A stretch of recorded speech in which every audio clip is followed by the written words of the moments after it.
मुझे नहीं लगता कि मेरी जैसी किस्मत किसी भी औरत की होगी और मेरी जैसी किस्मत किसी की होनी भी नहीं चाहिए। मैं अपने खानदान की सबसे खूबसूरत लड़की थी और मुझे अपने पापा के दोस्त के बेटे से बहुत ज़्यादा मोहब्बत थी। पापा के दोस्त का बेटा फौज में था और उससे मैं प्यार कर बैठी थी। वह भी मुझे पसंद करता था, लेकिन कभी हमारी ज़्यादा बातचीत नहीं हुई थी। बस दूर से देखकर मुस्कुरा देते या हल्की सी नमस्ते हो जाती। हमारे घर वालों ने समझ लिया था कि हम दोनों एक दूसरे को पसंद करते हैं। मेरे पापा इस दुनिया में नहीं थे। मेरी माँ ही मेरा सहारा थी, लेकिन मेरे पापा के दोस्त ने कभी हमारा साथ नहीं छोड़ा। उन्होंने दोस्ती का फर्ज निभाया और हमेशा हमारे सिर पर अपना हाथ रखा। इसलिए दोनों परिवारों का एक दूसरे के घर आना जाना लगा रहता था। उनके घर में उनका एक ही बेटा था, जिसका नाम चिराग था। उसकी माँ इस दुनिया में नहीं थी और उसके पिताजी भी अक्सर बीमार रहते थे। चिराग बचपन से ही फौज में जाने का सपना देखता था और उसने अपना सपना पूरा भी कर लिया। हमारे इलाके का माहौल ही ऐसा था कि हर नौजवान देश की सेवा को अपना सबसे बड़ा कर्म मानता था। गांव के कई लोग देश की रक्षा करते हुए शहीद हो चुके थे। मुझे चिराग से बहुत मोहब्बत थी और जब यह बात दोनों परिवारों को पता चली तो सबकी रजामंदी से हमारा रिश्ता तय कर दिया गया।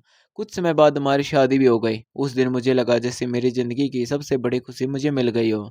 जैसे मैंने दिल से चाहा था वही मेरा जीवन साथी बन गया था। इससे बड़ी खुशी मेरे लिए और क्या हो सकती थी। शादी के बाद जिंदगी धीरे धीरे आगे बढ़ने लगी, लेकिन एक बात हमेशा मुझे उदास कर देती थी।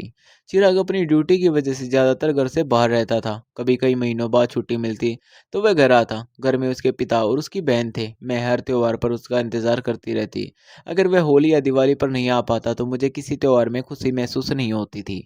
लेकिन जैसे ही वह घर की चौखट पर करता, मेरे लिए वही दिन सबसे बड़ा त्योहार बन जाता। मैं उसके आने की खुशी में पूरे मन से तैयार होती और जितना समय वह घर पर रहता उतनी ही कोशिश करती कि उसकी हर पल की थकान दूर हो जाए। हमारे साथ बिताए हुए वे छोटे छोटे पल ही मेरी जिंदगी की सबसे बड़ी पूंजी थे। लेकिन मेरी खुशियों को शायद किसी की नज़र लग गई। एक दिन खबर आई कि चिराग एक कठिन अभियान पर गया था और वहां से वापस नहीं लौटा।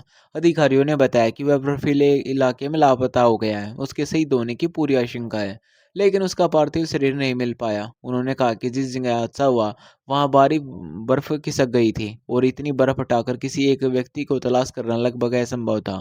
हमारे इलाके में पहले भी ऐसे कई जवान लापता हुए थे जो फिर कभी वापस नहीं लौटे। यह खबर सुनकर मेरे पैरों तले जमीन खिसक गई। मेरी शादी को अभी सिर्फ 1 साल हुआ था और उस 1 साल में भी वह केवल 3 बार ही घर आ पाया था। मेरी दुनिया जैसे एक पल में उजड़ गई। घर के सभी लोग मुझे समझाते थे, लेकिन मेरे दिल का दर्द कोई नहीं समझ सकता था। चिराग के पिताजी, जो हमेशा बीमार रहते थे, बार बार यही पूछते कि कोई इतना तो बता दे कि मेरा बेटा सचमुच इस दुनिया में नहीं रहा या फिर कहीं जिंदा है। अगर वह नहीं रहा तो हम सब्र कर लेंगे, लेकिन अगर जिंदा है तो जिंदगी भर उसका इंतजार करेंगे। अधिकारियों ने बहुत अफसोस के साथ यही कहा कि अगर वह जीवित होता तो अब तक वापस आ चुका होता। यह सुनकर उम्मीद की आखिरी किरण भी बुझने लगी। मेरी माँ बार बार मुझे अपने घर चलने के लिए कहती, लेकिन मैंने साफ मना कर दिया। मैंने कहा कि जब तक सांस है मैं अपने ससुराल में ही रहूंगी। मैं अपने ससुर की सेवा करती, उनकी बेटी का ध्यान रखती और पूरे घर को संभालती। वे लोग भी मुझे बेटी की तरह रखते थे। कई बार मेरे ससुर कहते कि बेटी, अगर तुम अपनी नई जिंदगी शुरू करना चाहो तो मैं कोई शिकायत नहीं होगी। लेकिन मेरा दिल किसी भी कीमत पर यह बात मानने को तैयार नहीं था। इसी तरह देखते ही देखते 5 साल गुजर गए। एक दिन मेरी माँ मुझे गांव की पंचायत के पास ले गई। उन्होंने पूरा मामला सबके सामने रखा। पंचायत के बुजुर्गों ने कहा कि अगर कोई व्यक्ति इतने लंबे समय तक लापता रहे तो और उसके जीवित होने का कोई प्रमाण न मिले तो लंबे समय इंतजार के बाद पत्नी को नई जिंदगी शुरू करने की अनुमति दी जा सकती है। मेरी माँ रोते हुए बोली कि तू मेरी इकलौती बेटी है, तेरे पिता इस दुनिया में नहीं है। मैंने उनसे वादा किया था कि तुझे हमेशा खुश रखूंगी। मैंने तेरी शादी भी उसी इंसान से कराई जिससे तू दिल से प्यार करती थी। लेकिन अब 5 साल से तुझे ऐसे अकेले जीवन जीते देखकर मेरा दिल टूट जाता है। अगर मैं इस दुनिया से चली गई तो तेरे सहारे कौन होगा?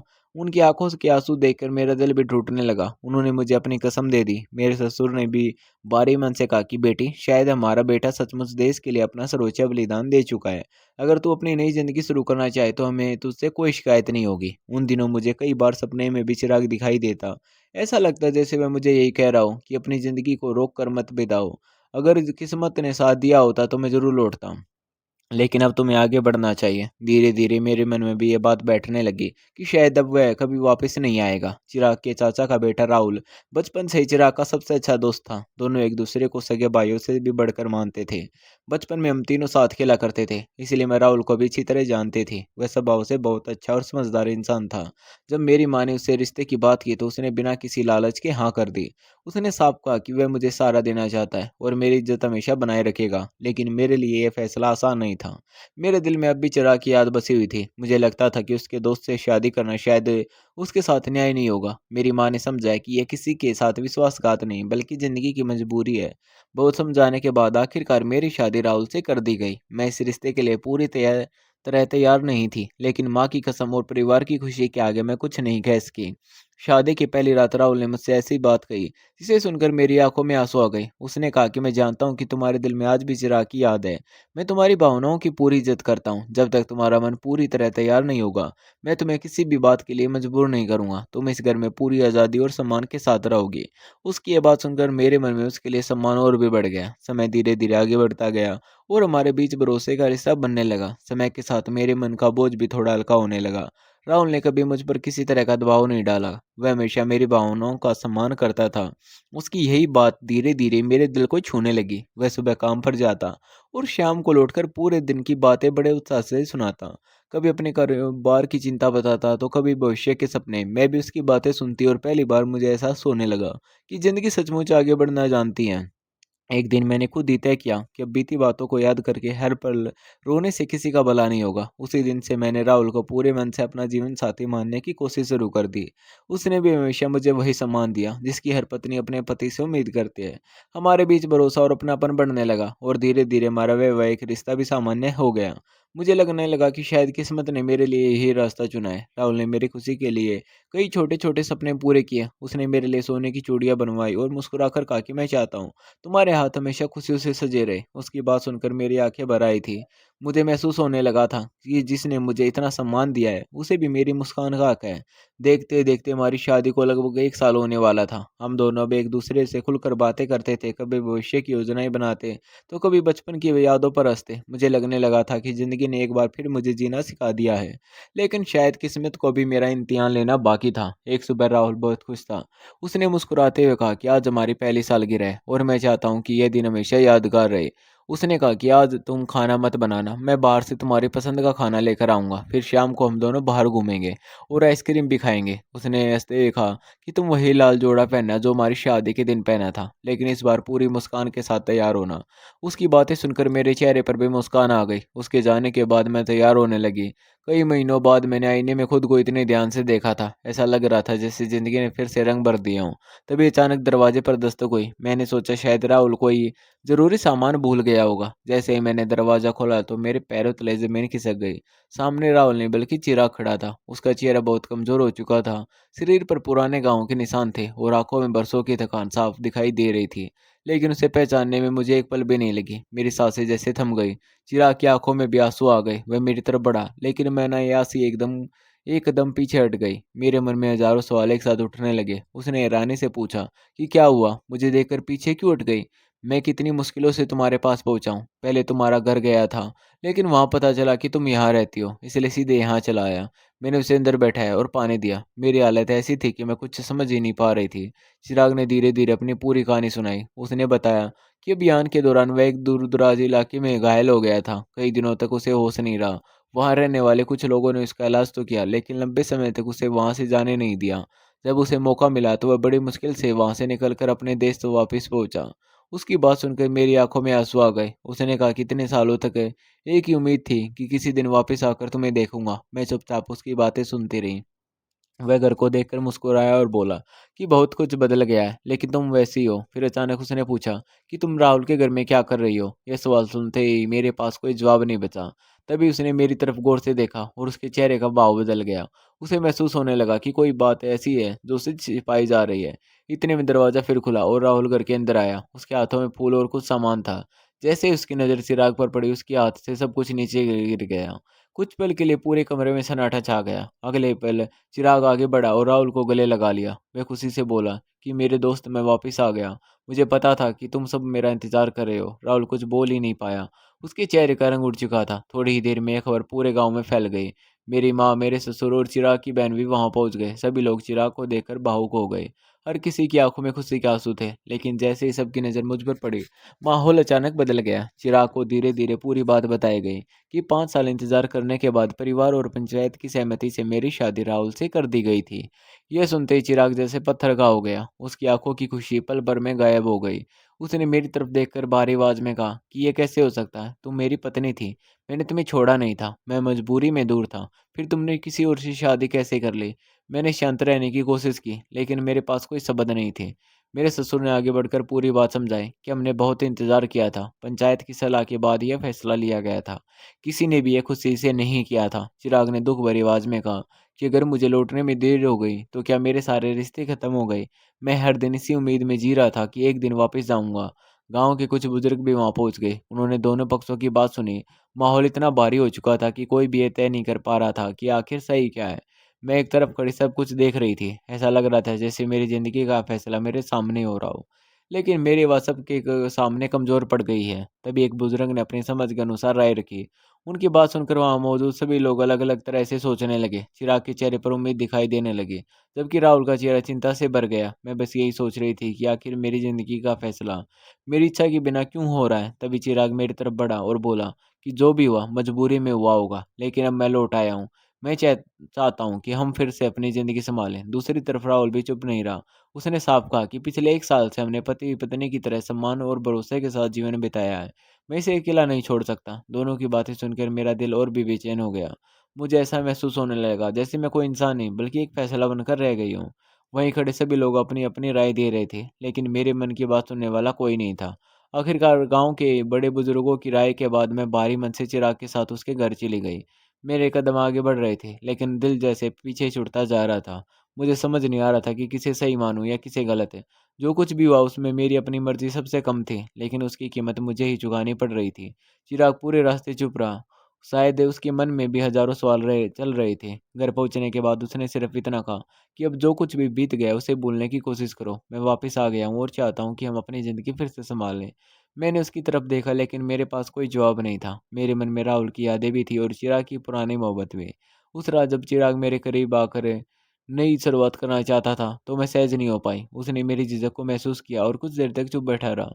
फिर बोला कि मैं जानता हूँ ये सब तुम्हारे लिए आसान नहीं है, लेकिन मुझे भी समझने की कोशिश करो। इतने साल मैं सिर्फ इस उम्मीद पर जिंदा रहा कि एक दिन अपने घर लौटूंगा। उसकी बात सुनकर मेरी आंखों में आंसू आ गए। मैंने भी खुद को समझाया कि अब जो फैसला हो चुका है उसी के साथ आगे बढ़ना होगा। समय बीतने लगा, लेकिन चिराग पहले जैसा नहीं रहा था। उसके स्वभाव में पहले वाली मुस्कान कम और चिड़चिड़ापन ज्यादा दिखाई देता था। शायद लंबे समय तक कठिन परिस्थितियों में रहने का असर उसके मन पर भी पड़ चुका था। छोटी छोटी बातों पर उसे गुस्सा आ जाता। कई बार वह बिना वजह चुप हो जाता और घंटों किसी से बात नहीं करता। मैं उसकी तकलीफ समझती थी, इसलिए कभी उससे बहस नहीं करती थी। दूसरी तरफ राहुल बार बार मुझसे मिलने की कोशिश करता रहा। वह फ़ोन करता, लेकिन चिराग ने एक दिन मेरा फ़ोन तोड़ दिया और कहा कि अब पुरानी बातों को पीछे छोड़ दो। मैंने भी किसी तरह का विरोध नहीं किया, क्योंकि मैं किसी नए विवाद को जन्म नहीं देना चाहती थी। मैं बस शांति से जीना चाहती थी। 2 महीने इसी तरह गुजर गए। एक दिन राहुल हमारे घर आ गया। उसकी हालत देखकर मेरा दिल काँप उठा। वह बहुत कमज़ोर लग रहा था, जैसे कई दिनों से ठीक से सोया और खाया न हो। उसने दरवाजे पर खड़े होकर सिर्फ इतना कहा कि मुझे अपनी पत्नी से बात करनी है। उसकी आवाज़ में गुस्से से ज़्यादा दर्द था। चिराग तुरंत बाहर आ गया और दोनों के बीच बहस शुरू हो गई। गाँव के लोग भी इकट्ठा हो गए। बुजुर्गों ने राहुल को समझाया कि अब इस विवाद को और आगे मत बढ़ाओ, लेकिन वह मानने को तैयार नहीं था। वह बार-बार कहता था कि मैंने इस रिश्ते को पूरी ईमानदारी से निभाया है और मैं इसे यूं खत्म नहीं कर सकता। दोनों के बीच तनाव लगातार बढ़ता जा रहा था। मैं अंदर बैठी सब सुन रही थी। मेरी आंखों से आंसू रुकने का नाम नहीं ले रही थी। तभी अचानक मुझे चक्कर आया और मेरी तबीयत बिगड़ गई। चिराग तुरंत मुझे डॉक्टर के पास लेकर गया। जांच के बाद डॉक्टर ने बताया कि मैं माँ बनने वाली हूँ।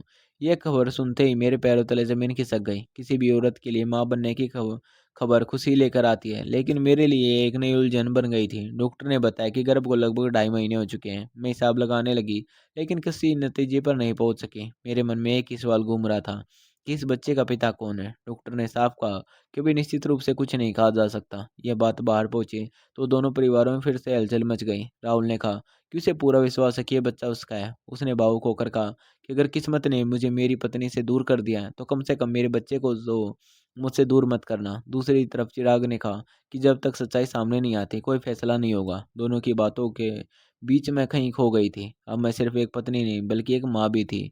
मेरे मन में सबसे बड़ी चिंता अपने आने वाले बच्चे की थी। मुझे डर लगने लगा कहीं लोग अपने झगड़े में मेरे बच्चे को भी विवाद का हिस्सा न बना दें। कुछ दिनों बाद राहुल फिर आया। उसने शांत स्वर में कहा कि मैं किसी से लड़ना नहीं चाहता, लेकिन अगर बच्चा मेरा हुआ तो मैं उसकी जिम्मेदारी जरूर निभाऊंगा। चिराग ने भी साफ कहा कि फैसला सच सामने आने के बाद ही होगा। दोनों की बातें सुनकर मुझे लगा कि अब मेरी जिंदगी का हर फैसला मेरे हाथ से निकल चुका है। गांव वाले भी तरह तरह की बातें करने लगे। कोई मुझे दोष देता तो कोई मेरी मजबूरी समझता, लेकिन किसी को ये एहसास नहीं था कि सबसे ज़्यादा पीड़ा मुझे ही हो रही है। मैं हर रात भगवान से यही प्रार्थना करती कि जो भी हो मेरे बच्चे की ज़िंदगी सुरक्षित रहे और ये विवाद किसी तरह ख़त्म हो जाए। मेरे लिए अब सबसे बड़ी सच्चाई वही नन्ही सी जान थी जो मेरी कोख में पल रही थी। समय धीरे धीरे बीतता गया और मेरी डिलीवरी का समय भी करीब आ गया। उन दिनों मेरा हर पल चिंता में गुजरता था। एक तरफ अपने बच्चे की फिक्र थी और दूसरी तरफ दोनों परिवारों के बीच बढ़ता तनाव। राहुल और चिराग अब पहले जैसे दोस्त नहीं रहे थे। जो लोग कभी एक दूसरे के लिए जान देने को तैयार रहते थे, आज एक दूसरे का चेहरा तक देखना पसंद नहीं करते थे। ये सब देखकर मेरा दिल हर दिन टूटता था। कई बार मुझे लगता है कि अगर उस समय मेरी माँ ने मुझे दूसरी शादी के लिए मजबूर न किया होता तो शायद आज किसी की ज़िंदगी इस तरह भी करते नहीं। लेकिन अब बीती बातों को बदलना किसी के बस में नहीं है। आखिर वह दिन भी आ गया जब मुझे अस्पताल ले जाया गया। अचानक मेरी तबीयत ज़्यादा बिगड़ गई। डॉक्टरों ने जांच करने के बाद कहा कि तुरंत ऑपरेशन करना पड़ेगा, क्योंकि माँ और बच्चे दोनों की सुरक्षा सबसे ज़रूरी है। कुछ समय बाद ऑपरेशन सफल रहा और मेरा बेटा इस दुनिया में आया। लेकिन डॉक्टरों ने बताया कि बच्चे का जन्म से ही एक गंभीर चिकित्सीय समस्या है और उसे लंबे इलाज तथा विशेष देखभाल की जरूरत होगी। यह सब खबर सुनकर मेरे पैरों तले जमीन खिसक गई। मैंने अपने बेटे को देखा तो मेरी आंखों से आंसू बहने लगे। मेरे लिए वह दुनिया का सबसे प्यारा बच्चा था, चाहे उसकी सेहत कैसी भी क्यों ना हो। डॉक्टरों ने बाद में ज़रूरी जांच पूरी की और रिपोर्ट आने पर पता चला कि बच्चा राहुल का है। ये सुनते ही वहाँ मौजूद सभी लोग चुप हो गए। राहुल की आंखों में आंसू आ गए। लेकिन जब उसने डॉक्टर से बच्चे की बीमारी के बारे में विस्तार से सुना तो वह गहरे सदमे में चला गया। वह कुछ देर तक चुप खड़ा रहा और फिर बिना कुछ कहे वहाँ से चला गया। उसके बाद उसने कभी पीछे मुड़कर नहीं देखा। दूसरी तरफ चिराग ने भी भारी मन से कहा कि वह इस परिस्थिति को स्वीकार नहीं कर पा रहा है।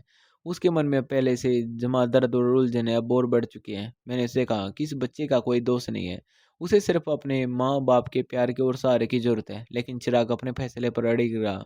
उसने कहा कि वह मेरे साथ आगे का जीवन नहीं बिता पाएगा। उसकी बातें सुनकर मेरा दिल पूरी तरह टूट गया। जिस इंसान के लिए मैंने वर्षों इंतजार किया था, आज वही मुझसे दूर खड़ा था। मैंने उसे शांत स्वर में कहा कि अगर तुम्हें लगता है कि यही सही है तो मुझे रोकना मत। मैं अपने बच्चों को कभी अकेला नहीं छोड़ूंगी। कुछ समय बाद हमारे रास्ते हमेशा के लिए अलग हो गए। मैं अपने मायके लौट आई। मेरी माँ अपनी गलती पर बहुत पछताती थी। वह अक्सर रोते हुए कहती कि उन्होंने जो भी किया मेरी भलाई समझ कर किया था, लेकिन किस्मत को शायद कुछ और ही मंजूर था। मैंने उन्हें कभी दोष नहीं दिया, क्योंकि मैं जानती थी कि उन्होंने हर फैसला मेरी खुशी के लिए लिया था।